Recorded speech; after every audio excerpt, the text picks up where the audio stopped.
Welcome to cinema ಲೋಕ. ನಿಮ್ಮ ನೆಚ್ಚಿನ ನಟ ನಟಿಯರ ಬಗ್ಗೆ ಹಾಗೂ ಅವರ ಸಿನಿಮಾ ಬಗ್ಗೆ ಮತ್ತು ಚಿತ್ರರಂಗದ ಆಗು ಹೋಗುಗಳ ಬಗ್ಗೆ ತಿಳಿದುಕೊಳ್ಳಲು ನಮ್ಮ ಚಾನೆಲನ್ನು ಲೈಕ್ ಮಾಡಿ, ಸಬ್ಸ್ಕ್ರೈಬ್ ಮಾಡಿ, ಶೇರ್ ಮಾಡಿ. Thank you.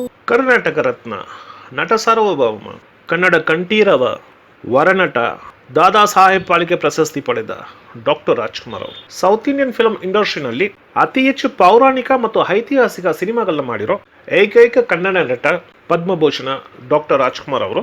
ಅದು ಮಾತ್ರ ಅಲ್ಲ, 50s, 60s ಮತ್ತು 70s ಅಲ್ಲಿ ಸೌತ್ ಇಂಡಿಯನ್ ಫಿಲ್ಮ್ ಇಂಡಸ್ಟ್ರಿನಲ್ಲೇ ಎಲ್ಲಾ ತರವಾದ ಪಾತ್ರಗಳನ್ನು ನೈಸರ್ಗಿಕವಾಗಿ ಆಕ್ಟ್ ಮಾಡುವಂತ ಏಕೈಕ ನಟ, ರಸಿಕರ ರಾಜ ಡಾಕ್ಟರ್ ರಾಜ್ಕುಮಾರ್ ಅವರು. ಕನ್ನಡ ಚಿತ್ರರಂಗದಲ್ಲಿ ಡಾಕ್ಟರ್ ರಾಜ್ಕುಮಾರ್ ಅವರು ಸುಮಾರು ದಾಖಲೆಗಳನ್ನ ಕ್ರಿಯೇಟ್ ಮಾಡಿದ್ದಾರೆ. ಹೇಳಬೇಕಂದ್ರೆ ದಾಖಲೆಗೆ ಇನ್ನೊಂದು ಹೆಸರೇ ಡಾಕ್ಟರ್ ರಾಜ್ಕುಮಾರ್ ಅನ್ಬೋದು. ರಾಜನ ಚಿತ್ರರಂಗದಲ್ಲಿ ಮಾತ್ರ ಅಲ್ಲ, ಸಿನಿಮಾದ ಮೂಲಕ ಜನಗಳಿಗೆ ಯಾವ ತರ ಸಂದರ್ಶನ ಕೊಡಬೇಕು ಅಂತ ತುಂಬಾ ಬುದ್ಧಿವಂತಿಕೆಯಿಂದ ಸಿಗರೆಟ್, ಆಲ್ಕೋಹಾಲ್, ಗ್ಲಾಮರ್ ಇದು ಯಾವುದೋ ಅವ್ರ ಸಿನಿಮಾಗಳಲ್ಲಿ ಇಲ್ಲದೆ ಫ್ಯಾಮಿಲಿ, ಸಂಬಂಧ, ಸೆಂಟಿಮೆಂಟ್, ಪ್ರೀತಿ, ವಿಶ್ವಾಸ ಅಂತ ಅವರವರ ಜೀವನಗಳನ್ನ ಒಳ್ಳೆ ರೀತಿಯಲ್ಲಿ ರೂಪಿಸ್ಕೊಳ್ಳಕ್ಕೆ ಡಾಕ್ಟರ್ ರಾಜ್ಕುಮಾರ್ ಅವ್ರ ಸಿನಿಮಾಗಳು ತುಂಬಾ ಮುಖ್ಯವಾಗಿತ್ತು. 60s, 70s ಮತ್ತು 80s ಅಲ್ಲಿ ಆ ಕಾಲದ ಯಂಗಸ್ಟರ್ಸ್ ಗಳಿಗೆ ಸಿನಿಮಾ ತುಂಬಾ ಇನ್ಫ್ಲೂಯೆನ್ಸ್ ಆದ ವಿಷಯವಾಗಿತ್ತು. ಡಾಕ್ಟರ್ ರಾಜ್ಕುಮಾರ್ ಅವರು ಇವತ್ತಿಗೂ ಸುಮಾರು ಜನಕ್ಕೆ ಮಾದರಿಯಾಗಿದ್ದಾರೆ ಅಂದ್ರೆ ಅದಕ್ಕೆ ಮೇನ್ ಕಾರಣ ಅವರು ಈ ಚಿತ್ರರಂಗದ ಮೂಲಕ ಜನಗಳಿಗೆ ಮಾಡಿರುವಂತಹ ಸೇವೆ. ನಡಿಗರ್ ತಿಲಗಂ ಡಾಕ್ಟರ್ ಶಿವಾಜಿ ಗಣೇಶನ್ ಅವರು ತಮಿಳ್ ಚಿತ್ರರಂಗ ಕಂಡ ಅದ್ಭುತವಾದ ನಟ. ಒಂದು ಪಾತ್ರನ ಅವ್ರು ಕೊಟ್ರೆ ಆ ಪಾತ್ರ ಏನ್ ಡಿಮ್ಯಾಂಡ್ ಮಾಡುತ್ತೋ ಅದನ್ನ ತುಂಬಾ ಡೀಪ್ ಆಗಿ ರಿಸರ್ಚ್ ಮಾಡಿ ಪ್ರಾಕ್ಟೀಸ್ಗೋಸ್ಕರನೇ 15-20 ದಿನ ಟೈಮ್ ತಗೊಂಡು ಅವ್ರು ಕಂಪ್ಲೀಟ್ ಆಗಿ ಆ ಪಾತ್ರನ ನಿಭಾಯಿಸಬಲ್ಲೆ ಅಂತ ನಂಬಿಕೆ ಬಂದ್ರೆ ಮಾತ್ರನೇ ಸೆಟ್ಗೆ ಹೋಗೋರಂತೆ. ಆ ತರ ಆ ಪಾತ್ರಕ್ಕೆ ಯಾವ ಕಾಂಪ್ರಮೈಸು ಇಲ್ಲದೆ ಕೊಟ್ಟಿರೋ ಪಾತ್ರನ ಸಿನ್ಸಿಯರ್ ಆಗಿ 100% ಎಫರ್ಟ್ಸ್ ಕೊಟ್ಟು ಪ್ರೆಸೆಂಟ್ ಮಾಡುವಂತ ಸಿನ್ಸಿಯರ್ ಆಕ್ಟರ್ ಡಾಕ್ಟರ್ ಶಿವಾಜಿ ಗಣೇಶನ್ ಅವರು. 50s, 60s ಮತ್ತು 70s ಅಲ್ಲಿ ತಮಿಳುನಾಡಲ್ಲಿ ಕೆಲಸಕ್ಕೆ ಅಂತ ಇಂಟರ್ವ್ಯೂಸ್ಗಳು ಅಟೆಂಡ್ ಮಾಡುವಾಗ ಆ ಇಂಟರ್ವ್ಯೂಗಳಲ್ಲಿ ಜನರಲ್ ನಾಲೆಜ್ ಅಂತ ಬರುವಾಗ ನಿಮಗೆ ಯಾವ ಆಕ್ಟರ್ ಇಷ್ಟ, MGR ಇಷ್ಟನಾ, ಶಿವಾಜಿ ಗಣೇಶನ್ ಅವ್ರ ಇಷ್ಟನಾ ಅಂತ ಕೇಳೋರಂತೆ. ಶಿವಾಜಿ ಗಣೇಶನ್ ಅಂತ ಹೇಳ್ಬಿಟ್ರೆ ಇಮಿಡಿಯೇಟ್ ಆಗಿ ಅವ್ರನ್ನ ಸೆಲೆಕ್ಟ್ ಮಾಡೋರಂತೆ. ಕಾರಣ ಶಿವಾಜಿ ಗಣೇಶನ್ ಅವರ ಸಿನಿಮಾಗಳಲ್ಲಿ ಫ್ಯಾಮಿಲಿ, ರೆಸ್ಪಾನ್ಸಿಬಿಲಿಟಿ, ಸಿನ್ಸಿಯಾರಿಟಿ ಈ ತರ ಪ್ರಭಾವದಲ್ಲಿ ಫಿಲ್ಮ್ಗಳು ಇರುತ್ತೆ. ಸೊ ಶಿವಾಜಿ ಗಣೇಶನ್ ಅವ್ರನ್ನ ಫಾಲೋ ಮಾಡೋರು ಕಂಪನಿಗೆ ಸಿನ್ಸಿಯರ್ ಆಗಿರ್ತಾರೆ ಅನ್ನೋ ಒಂದು ಕ್ಯಾಲ್ಕುಲೇಷನ್. ಅದೇ ತರ MGR ಅಂತ ಹೇಳ್ಬಿಟ್ರೆ ನ್ಯಾಯ, ಹೋರಾಟ, ಗಲಾಟೆ ಅನ್ನೋ ಒಂದು ಪ್ರಭಾವ ಇರುವಂತಹ ಸಿನಿಮಾಗಳು. ಸೊ MGR ಅವ್ರನ್ನ ಫಾಲೋ ಮಾಡೋರು ಈ ತರ ಒಂದು ವಿಷಯಗಳನ್ನ ಮಾಡ್ಕೊಂಡು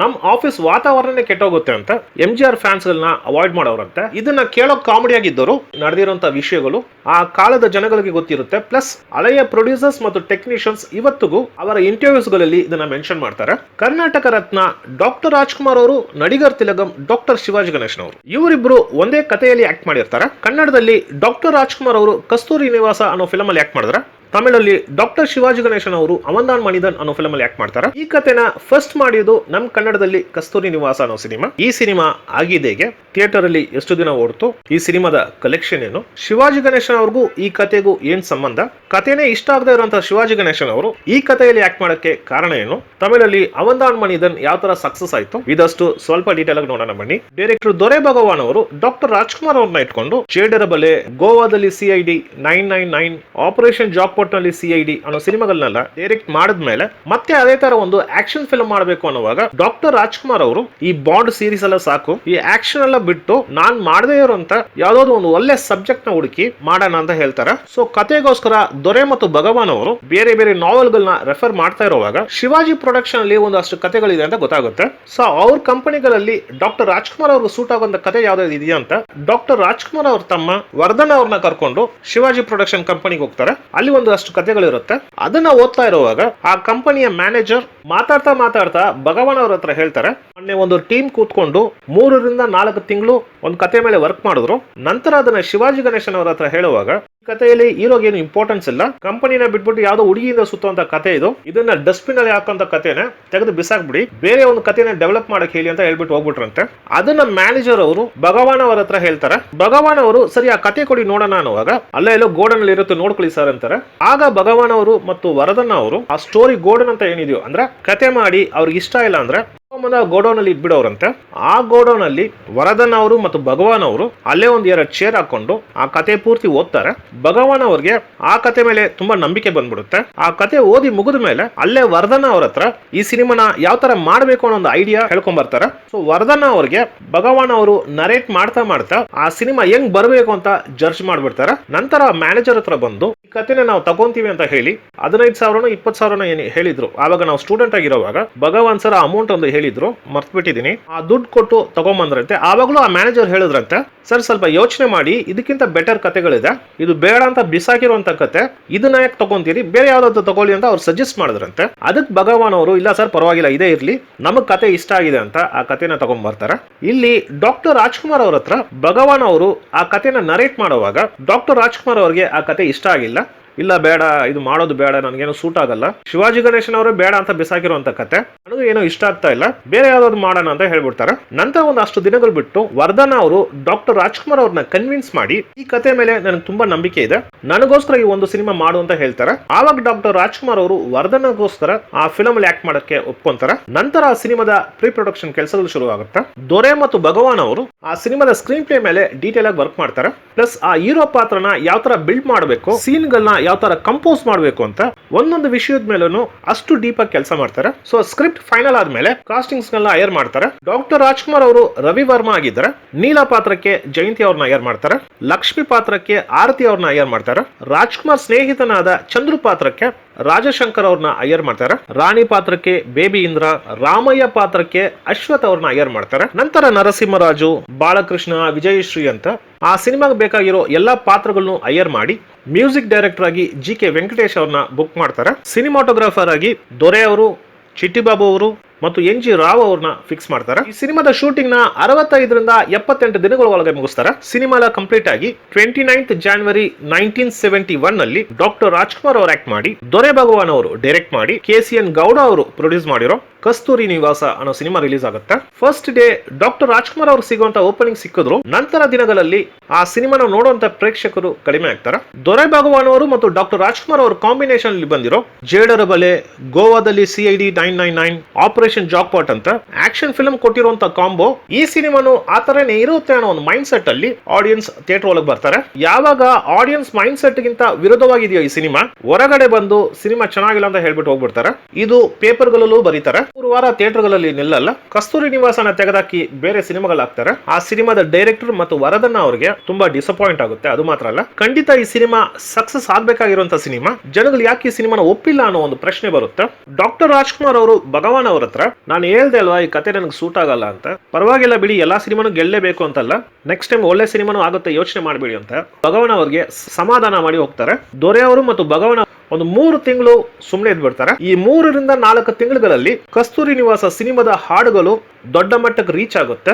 ನಂತರ ಆ ಸಿನಿಮಾನ ರಿಲೀಸ್ ಮಾಡಿ ಆ ಸಿನಿಮಾದ ಹಾಡುಗಳ ಮೂಲಕ ಕಸ್ತೂರಿ ನಿವಾಸ ಸಿನಿಮಾನ ಪ್ರಚಾರ ಮಾಡ್ತಾರೆ. ಆಲ್ರೆಡಿ ಹಾಡುಗಳನ್ನ ಕೇಳಿರೋ ಆಡಿಯನ್ಸ್ ಆ ಸಿನಿಮಾನ ನೋಡೋಕೆ ಆಸಕ್ತಿ ತೋರಿಸ್ತಾರೆ. ಥಿಯೇಟರ್ಗಳು ಹೌಸ್ಫುಲ್ ಆಗುತ್ತೆ. ಸಿನಿಮಾ ನೋಡ್ಕೊಂಡು ಹೊರಗೆ ಬರೋ ಆಡಿಯನ್ಸ್ಗೆ ಆ ಸಿನಿಮಾ ತುಂಬಾ ಇಷ್ಟ ಆಗುತ್ತೆ. ಎಲ್ಲರೂ ಆ ಸಿನಿಮಾನ ಪಾಸಿಟಿವ್ ಆಗಿ ಮಾತಾಡ್ತಾರೆ. ಅದರಲ್ಲೂ ಡಾಕ್ಟರ್ ರಾಜ್ಕುಮಾರ್ ಅವ್ರ ಪರ್ಫಾರ್ಮೆನ್ಸ್ ನ ಅಂತೂ ಪ್ರೇಕ್ಷಕರು ಕೊಂಡಾಡ್ತಾರೆ. ಥಿಯೇಟರ್ ಅಲ್ಲಿ ಒಂದೊಂದು ಹಾಡುಗಳಿಗೂ ಜನಗಳು ಸಿಲ್ಲೆ ಹೊಡ್ಕೊಂಡು ಎಂಜಾಯ್ ಮಾಡ್ತಾರೆ.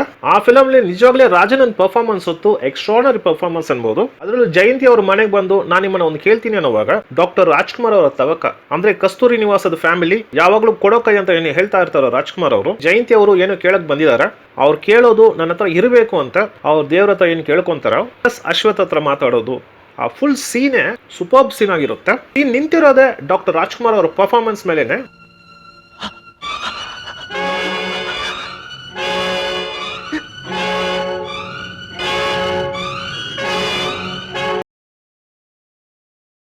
ಅದ್ಭುತವಾಗಿ ಮಾಡಿದ್ದಾರೆ. ಫಸ್ಟ್ ರಿಲೀಸ್ ಅಲ್ಲಿ ಫ್ಲಾಪ್ ಅಂತಾನೆ ಅನ್ನಿಸ್ಕೊಂಡಿರೋ ಕಸ್ತೂರಿ ನಿವಾಸ ನಂತರ ದಿನಗಳಲ್ಲಿ ಅದು ಯಾವ ತರ ಒಂದು ಇತಿಹಾಸ ಸೃಷ್ಟಿ ಮಾಡುತ್ತೆ ಅಂದ್ರೆ, ರಿಲೀಸ್ ಆಗಿರೋ ಸುಮಾರು ಥಿಯೇಟರ್ಗಳಲ್ಲಿ ಸಿಲ್ವರ್ ಜೂಬ್ಲಿ ಕಂಪ್ಲೀಟ್ ಮಾಡುತ್ತೆ. ಅದು ಮಾತ್ರ ಅಲ್ಲ, ಆ ವರ್ಷದಲ್ಲಿ ಹೈಯೆಸ್ಟ್ ಕಲೆಕ್ಟ್ ಮಾಡಿರುವಂತಹ ಸಿನಿಮಾಗಳಲ್ಲಿ ಕಸ್ತೂರಿ ನಿವಾಸನು ಒಂದು. ಈ ಒಂದು ಸಕ್ಸಸ್ ಡಾಕ್ಟರ್ ಶಿವಾಜಿ ಗಣೇಶನ್ ಅವ್ರ ಕಿವಿಗೆ ಬೀಳುತ್ತೆ. ಕಸ್ತೂರಿ ನಿವಾಸ ಕಥೆಯ ರೈಟ್ಸ್ ನ ದೊರೆ ಭಗವಾನ್ ಅವ್ರ ಹತ್ರ ಒಬ್ಬ ಡ್ರೈವರ್ ಬಂದು ಕೇಳ್ತಾರೆ, ಸರ್ ಈ ಕತೆ ಕೊಡ್ಬಿಡಿ, ನಾವು ಸಿನಿಮಾ ಮಾಡ್ಕೊಂತೀವಿ ಅಂತ ಹೇಳ್ತಾರೆ.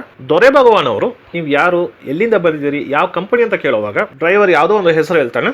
ಆಗ ದೊರೆ ಭಗವಾನ್ ಅವರು ಪ್ಲಸ್ ಪ್ರೊಡ್ಯೂಸರ್ KCN ಗೌಡ ಅವರು ಕತೆ ಕೊಡಕ್ಕೆ ಒಪ್ಕೊಂತಾರೆ. ಕತೆಯ ಬೆಲೆ 40,000 ರೂಪಾಯಿ ಅಂತ ಹೇಳಿರ್ತಾರೆ. ಅವ್ನ್ ಡ್ರೈವರ್ ಸರಿ ಸರ್ ನನ್ನ ಆಫೀಸಲ್ಲಿ ಹೋಗಿ ಹೇಳ್ತೀನಿ ಅಂತ ಹೋಗ್ಬಿಡ್ತಾರೆ. ಭಗವಾನ್ ಅವರಿಗೆ ಏನೋ ಒಂಥರ ಡೌಟ್, ಈ ವ್ಯಕ್ತಿ ಎಲ್ಲಿಂದ ಬಂದಿದ್ದಾರೆ ಅಂತ.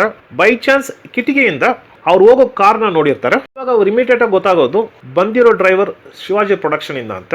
ನೆಕ್ಸ್ಟ್ ಡೇ ಡ್ರೈವರ್ ಭಗವಾನ್ ಅವ್ರಿಗೆ ಫೋನ್ ಮಾಡಿ, ಸರ್ ದುಡ್ಡು ತರ್ತಾ ಇದೀನಿ ಅನ್ನೋವಾಗ ಭಗವಾನ್ ಅವರು, ಇಲ್ಲಪ್ಪ ನಾವು ಕತೆ ಕೊಡೋ ಐಡಿಯಾ ಇಲ್ಲ, ಇದನ್ನ ನಾವೇ ತಮಿಳಲ್ಲಿ ಮಾಡ್ತೀವಿ ಅಂತ ಹೇಳ್ತಾರೆ. ಆಗ ಮತ್ತೆ 1 hour ಬಿಟ್ಟು ಮತ್ತೆ ಡ್ರೈವರ್ ಫೋನ್ ಮಾಡಿ, ಸರ್ ನಿಮ್ ಕತೆಗೆ ಎಷ್ಟು ಬೇಕು ಕೇಳಿ ಕೊಟ್ಬಿಡ್ತೀವಿ, ನಮ್ಮವರ ಸಿನಿಮಾ ಮಾಡ್ಬೇಕಂತ ತುಂಬಾ ಇಂಟ್ರೆಸ್ಟ್ ಅಲ್ಲಿ ಇದಾರೆ ಅಂತ ಹೇಳ್ತಾರೆ. ಅಂದ್ರೆ ಡ್ರೈವರು ಯಾರು ಅಂತ ಹೇಳ್ತಾ ಇಲ್ಲ, ಭಗವಾನ್ ಅವರು ಯಾರು ಅಂತ ಕೇಳ್ತಾ ಇಲ್ಲ. ಕಾರಣ ಭಗವಾನ್ ಅವರಿಗೆ ಆಲ್ರೆಡಿ ಗೊತ್ತಾಗುತ್ತೆ ಅವರು ಶಿವಾಜಿ ಪ್ರೊಡಕ್ಷನ್ ಇಂದ ಅಂತ. ಫೈನಲಿ ಭಗವಾನ್ ಅವರು ಆ ಸಿನಿಮಾಗೆ 2 ಲಕ್ಷ ರೂಪಾಯಿ ಅಂತಾರೆ. ಸೊ ಅವ್ರ ಕಡೆಯಿಂದ ಓಕೆ ಅಂತ ಹೇಳಿ ನೆಕ್ಸ್ಟ್ ಡೇ 2 ಲಕ್ಷ ರೂಪಾಯಿ ಕೊಟ್ಟು ಆ ಕತೆನ ತಗೊಂಡು ಹೋಗ್ತಾರೆ. ನಂತರ ಆ ಕತೆನ ತಮಿಳಲ್ಲಿ ಮಾಡ್ತಾರೆ.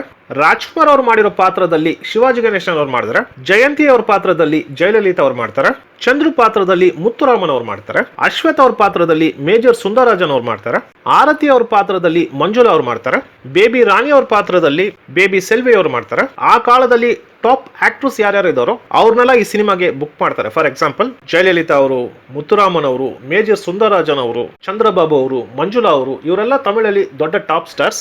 AC ತಿರ್ಲೋಕ್ ಚಂದ್ರ ಅವ್ರನ್ನ ಡೈರೆಕ್ಟರ್ ಆಗಿ ಹೈಯರ್ ಮಾಡ್ತಾರೆ. MS ವಿಶ್ವನಾಥನ್ ಅವ್ರನ್ನ ಮ್ಯೂಸಿಕ್ ಡೈರೆಕ್ಟರ್ ಆಗಿ ಬುಕ್ ಮಾಡ್ತಾರೆ. ಸಿನಿಮಾಟೋಗ್ರಾಫರ್ ಆಗಿ ಆ ಕಾಲದಲ್ಲಿ ಫೇಮಸ್ ಸಿನಿಮಾಟೋಗ್ರಾಫರ್ ಆದ M ವಿಶ್ವನಾಥ್ ರಾಯ್ ಅವ್ರನ್ನ ಹೈಯರ್ ಮಾಡ್ತಾರೆ. ಶೂಟಿಂಗ್ ಎಲ್ಲ ಕಂಪ್ಲೀಟ್ ಮಾಡಿ 11th ಏಪ್ರಿಲ್ 1975 ಅಲ್ಲಿ ನಡಿಗರ್ ತಿಲಗಂ ಡಾಕ್ಟರ್ ಶಿವಾಜಿ ಗಣೇಶನ್ ಅವರು ಆಕ್ಟ್ ಮಾಡಿ, ತಿರ್ಲೋಕ್ ಚಂದ್ರ ಅವರು ಡೈರೆಕ್ಟ್ ಮಾಡಿ, ರಾಸಿ ಎಂಟರ್ಪ್ರೈಸಸ್ ಪ್ರೊಡಕ್ಷನ್ ಕಂಪನಿ ಅವರು ಪ್ರೊಡ್ಯೂಸ್ ಮಾಡಿರೋ ಅವಂದಾನ್ ಮಣಿದನ್ ಅನ್ನೋ ಸಿನಿಮಾ ರಿಲೀಸ್ ಆಗುತ್ತೆ. ದೊಡ್ಡ ಓಪನಿಂಗ್ ತಗೊಳುತ್ತೆ. ರಿಲೀಸ್ ಆಗಿರೋ ಸುಮಾರು ಥಿಯೇಟರ್ಗಳು ಹೌಸ್ಫುಲ್ ಆಗುತ್ತೆ. ಅದು ಮಾತ್ರ ಅಲ್ಲ, ಸಿನಿಮಾ ನೋಡಿಕೊಂಡು ಹೊರಗೆ ಬರೋ ಪ್ರೇಕ್ಷಕನಿಗೆ ಶಿವಾಜಿ ಗಣೇಶ್ ಅವರ ಪಾತ್ರ ಮನಸ್ಸಲ್ಲಿ ನಿಲ್ಲುತ್ತೆ. ಶಿವಾಜಿ ಗಣೇಶ್ ಅವರ ಪರ್ಫಾರ್ಮೆನ್ಸ್ ಕೂಡ ಅದ್ಭುತವಾಗಿ ಮಾಡಿದ್ದಾರೆ. ஆனந்தபவன் பரம்பரையில் இருந்தவன் எதையும் யாருக்கும் இல்லைன்னு சொன்னது கிடையாது. அப்படி ஒரு வார்த்தையை என்ன சொல்லும்படியா செஞ்சாரு. ಈ ಸಿನಿಮಾ ರಿಲೀಸ್ ಆಗಿರೋ ಸುಮಾರು ಥಿಯೇಟರ್ಗಳಲ್ಲಿ 50 ಡೇಸ್ ಕಂಪ್ಲೀಟ್ ಮಾಡುತ್ತೆ. ಇನ್ನು ಕೆಲವು ಥಿಯೇಟರ್ಗಳಲ್ಲಿ 75 ಡೇಸ್ ಕಂಪ್ಲೀಟ್ ಮಾಡಿದ್ರೆ, ಇನ್ನು ಕೆಲವು ಥಿಯೇಟರ್ಗಳಲ್ಲಿ 150 ಡೇಸ್ ಕಂಪ್ಲೀಟ್ ಮಾಡುತ್ತೆ. ಅವಂದಾನ್ ಮಣಿದನ್ ಶಿವಾಜಿ ಗಣೇಶನ್ ಅವರ 175ನೇ ಸಿನಿಮಾ. ಶಿವಾಜಿ ಗಣೇಶನ್ ಅವರ ಕೆರಿಯರ್ ಅಲ್ಲಿ ಇನ್ನೊಂದು ಬ್ಲಾಕ್ ಬಸ್ಟರ್ ಸಿನಿಮಾ ಆಗುತ್ತೆ. ಕನ್ನಡ ವರ್ಷನ್ ನೋಡದೇ ಇರುವಂತ ಆಡಿಯನ್ಸ್ ಗೆ ಅವಂದಾನ್ ಮಣಿದನ್ ಒಳ್ಳೆ ಸಿನಿಮಾ. ಆದ್ರೆ ಕನ್ನಡ ಸಿನಿಮಾನ ನೋಡಿ ನಂತರ ತಮಿಳ್ನ ನೋಡುವಾಗ ಕನ್ನಡದಲ್ಲಿ ಇರುವಂತ ಆ ಡೆಪ್ತ್, ಆ ಕ್ಯಾರೆಕ್ಟರ್ ಏನಿದೆಯೋ ತಮಿಳಲ್ಲಿ ಅಷ್ಟು ನಮ್ಮನ್ನ ಅಟ್ರಾಕ್ಟ್ ಮಾಡಲ್ಲ. ಬಟ್ ಸಿನಿಮಾ ವೈಸ್ ಎಂಟರ್ಟೈನಿಂಗ್ ಸಿನಿಮಾನೇ. ಆದರೆ ಈ ಸಿನಿಮಾ ನೋಡಿ ಆ ಸಿನಿಮಾ ನೋಡಿದವರಿಗೆ ಏನೋ ಮಿಸ್ಸಿಂಗ್ ಅನ್ಸುತ್ತೆ.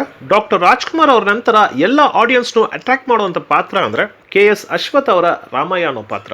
ಎಂತ ಒಂದು ಅದ್ಭುತವಾದ ಪರ್ಫಾರ್ಮೆನ್ಸ್.